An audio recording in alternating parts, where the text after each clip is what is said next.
اور میں تمہیں یہاں بتا چکا ہوں کہ حسین کی معراج میں جادو یہ ہے کہ اس نے بے جسم سے کہا کہ ملنا ہے تو پھر ٹیلے پہ آ.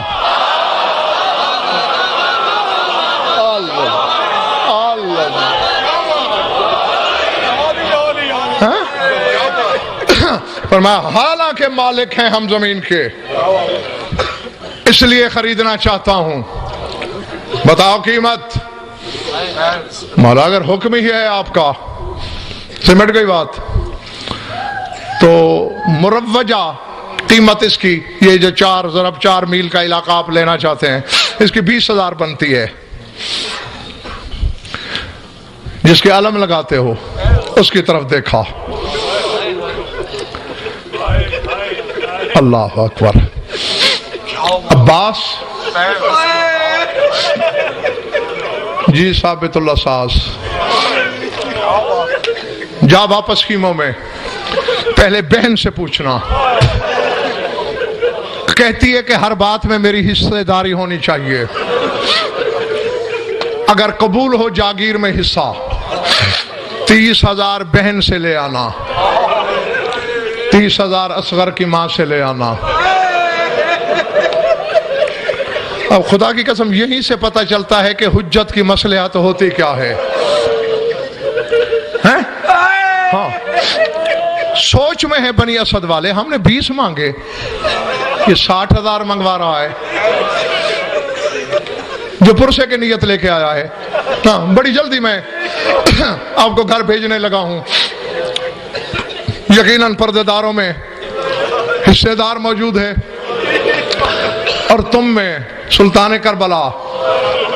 یہ صرف عقیدہ ہی نہیں، تحقیق بھی ہے. گئے بہن سے بات کی، یہ مولا نے کہا ہے حصہ ڈالنا ہے. ہاں عباس یہ 30,000 گن لو، میرے بھائی کے کان میں کہنا کہ آدھا حصہ ہے میرا، لیکن نہ تیرے نام لگے گی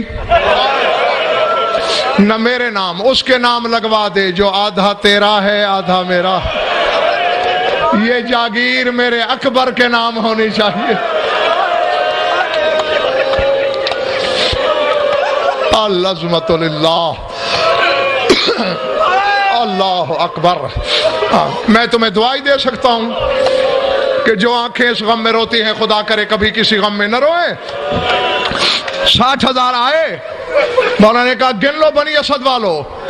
سرکار یہ سوچ کے ہم کافر نہیں ہونا چاہتے کہ آپ کو غلط فہمی ہوئی، یقیناً کوئی وجہ ہوگی.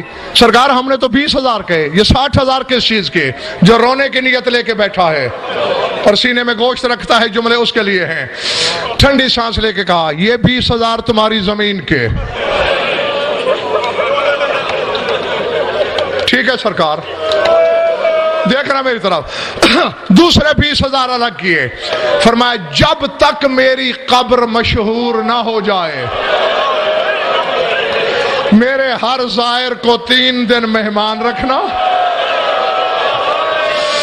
میری قبر کا نشان دکھانا. اور میں علم امامت سے جانتا ہوں کہ قبر کی شہرت تک یہ خرچہ ضرورت سے زیادہ ہے. ٹھیک ہے سرکار.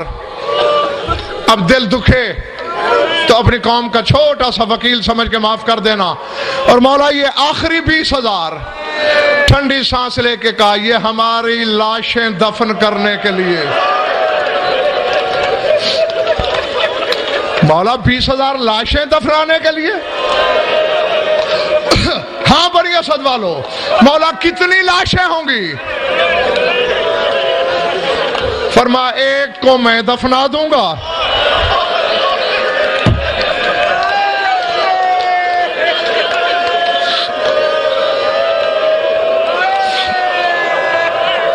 باقی 71 لاشیں ہوں گے. مولا یہ بہت زیادہ ہے. فرمایا باقی میری طرف سے بخشش ہے. تحریر لکھی گئی پنڈی والوں، سرسری شرطیں لکھوائی حسین نے، زبانی بھی. اس شرط کو بار بار دہرا رہے ہیں، لاشیں دفنانا. ہو چکی تحریر. کہا بنی اسد والو جی سرکار تمہارے قبیلے کی عورتیں کہاں ہیں؟ سرکار گھروں میں موجود ہیں. فرمایا میں تمہارے رسول کا بیٹا ہوں, اگر مناسب سمجھو تو تھوڑی دیر کے لیے اپنے قبیلے کی عورتیں بلا لو. مولا اس میں نام مناسب تو کوئی بات ہی نہیں ہے, ساری کنیزیں نہیں تیری, نوکرانیاں نہیں تیری, سب عورتیں جمع ہو گئیں. سلام کیا. مولا نے کہا اے بنی اسد کے قبیلے کی عورتوں, میں نے تمہارے مردوں سے ان شرائط پہ زمین خریدی. اول تو یہ ہماری لاشیں دفنا دیں گے, اگر یہ ابن زیاد سے ڈر جائیں تم ہمارے لاشیں دفنا دو گی. مولا شریعت کا مالک تو ہے, اگر عورت دفنا سکتی ہے تو ہمیں کوئی اعتراض نہیں. فرمایا تم دفنا دینا, وعدہ ہے میری ماں جنت بعد میں جائے گی. اللہ اکبر. تمہیں حسین جنت پہلے لے جائے گا. ٹھیک ہے سرکار, ایسا ہی ہوگا. پھر دائیں بائیں دیکھا, بنی اسد والوں تمہاری قوم کے بچے نظر نہیں آ رہے. مولا بچے گلی محلے میں کھیل رہے ہوں گے. فرمایا جمع کرو. 4 سال 5 سال 6 سال 8 سال 10 سال کے بچے جمع ہو گئے. جھجکتے قریب آئے. مولا نے بڑی شفقت سے, بچے ڈرو نہیں, گھبراؤ نہیں, میرے قریب آؤ. آگے آئے. اتعرفونی, مجھے جانتے ہو؟ جو چند 8-10 سال کی عمر کے لڑکے تھے. کسی نے کہا ابا نے بتایا آپ ہمارے مولا ہیں. کسی نے کہا اماں نے کہا آپ ہمارے رسول کے بیٹے ہیں. کوئی کہہ رہا ہے آپ بطول زادے ہیں. مولا نے سروں پہ ہاتھ پھیر کے کہا بچوں, اول تو تمہارے والدین ہماری لاشیں دفن کر دیں گے, اگر یہ نہ کریں حسین سے وعدہ کرتے ہو ہمارے لاشیں دفنا دو گے. اب بچوں نے حیران نظروں سے ایک دوسرے کو دیکھا. مولا ہم چھوٹے بچے ہیں, ہم سے بڑے بڑے لاشیں کیسے اٹھائے جائیں گے؟ اب زمانہ کہتا ہے شیعہ روتے کیوں ہیں؟ حسین نے رو کے کہا اٹھانے کی ضرورت ہی نہیں, کھیل تو کھیلتے ہو نا. مولا وہ تو کھیلتے ہیں. فرمایا 11 محرم کے بعد وہ جو ٹیلا نظر آ رہا ہے بس اس کے قریب چلے جانا, ریت کی جھولیاں بھر لینا, ہماری لاشوں پہ ڈالتے جانا, تمہارا کھیل ہو جائے گا, ہمارے لاشیں دفن ہو جائیں گے. اللہ اکبر, اللہ اکبر. ختم کر دی میں نے مجلس. آخری جملہ کہنے لگا ہوں. گزر گیا وقت, اعلان کرا ابن زیاد بدرہاد نے, جس نے لاشیں دفنائے حکومت کا باغی سمجھا جائے گا. پڑھنے والے کہتے ہیں نا 3 دن, یہ عباس کا عالم ہے. 40 دن تیرے مولا کا لاشا کربلا کی تپتی ریت پہ رہا. 40 دن نہیں دفنایا گیا. اللہ اکبر. جو تھکا نہیں ہے اور پرسے کی نیت سے بیٹھا ہے. نصرانی تاجر کا گزر ہوا, لمبی بات ہے میں نے چھوڑ دی. نور نکلتا دیکھا حسین کے, اتفاقاً آیا ہی اکبر کے بابا کے لاشے پہ 2 زانو ہو کے پوچھا کون ہے؟ آواز ہے اسمی حسین انا ابن الرسول والبطول, نام حسین ہے, رسول کا بیٹا ہوں, بطول زادہ ہوں. ہیں بطول مباہلے والی؟ ہاں وہی. رسول مدینے والا؟ ہاں وہی. مولا نصرانیوں نے مارا؟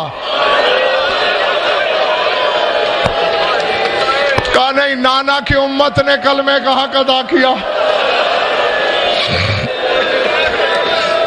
پہلے تو پنڈی والوں نصرانی نے ماتم کیا, پھر اپنے ساتھیوں سے, نوکروں سے, غلاموں سے کہنے لگا جلدی کرو, کدالے لے آؤ, کسیاں لے آؤ, جنت نیلام ہو رہی ہے, لاشیں دفناؤ.